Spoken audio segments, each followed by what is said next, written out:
From Pennsylvania is recognized. Thank you, Madam President. I rise to address the same point, the same topic that's been under discussion this afternoon by Senator Pryor and Senator Hoeven and others. And I really strongly share the concern that they have registered. I think we have seriously flawed legislation in the form of this flood insurance reauthorization bill. And I think we're kind of compounding our problem by apparently inserting this into a transportation conference report rather than doing what we ought to do on the Senate, which is let's have a debate about flood insurance. I think this is easily qualifies as a sufficiently important and substantive topic that we ought to bring it to the floor under regular order and consider the underlying policy, including the profound change in policy that's contemplated by the underlying bill, and a very important amendment that Senators Pryor and Hoeven have provided the leadership on, and which I'm a co-sponsor of, which I think absolutely deserves a vigorous debate, and I would like to see passed. One of the many concerns I have about what we're doing now is we're taking this flood insurance bill, and apparently some are considering this bill to be at least a partial offset to some of the expenditures contemplated in the transportation bill. Now, for the life of me, I can't understand how this could possibly be a legitimate offset for spending. If it's a legitimate offset for spending, then that means it's net new revenue.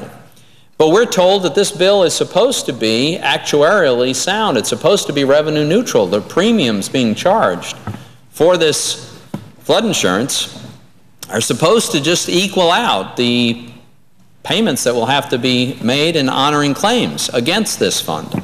So I don't understand how that nets out to a source of net revenue that can be spent somewhere else. How many times can we spend the same money? The insurance premiums that are collected are supposed to be collected to honor the liabilities that the federal government's taking on by virtue of this program. So how can it also go to pay out for transportation projects? I don't understand that. I also think that there's a real fundamental problem that Senators Pryor and Hoeven have addressed, and that is this huge expansion of this mandate. We have in this underlying bill a federal mandate that forces people to buy homeowner insurance. And it forces a new category of people to buy homeownership, flood insurance. And the new category are those people who live behind a levee or a dam. Now, a lot of folks have contributed a lot of money over many years to building levees and dams precisely so that they would be protected from the risk of floods. And in fact, that works every day all across America.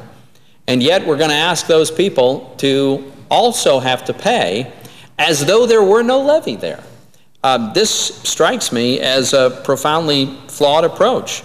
It completely ignores the investments that these communities have made for years, and in the process, it discourages future flood mitigation measures. It discourages the maintenance of existing levees and dams. It discourages the building of additional ones.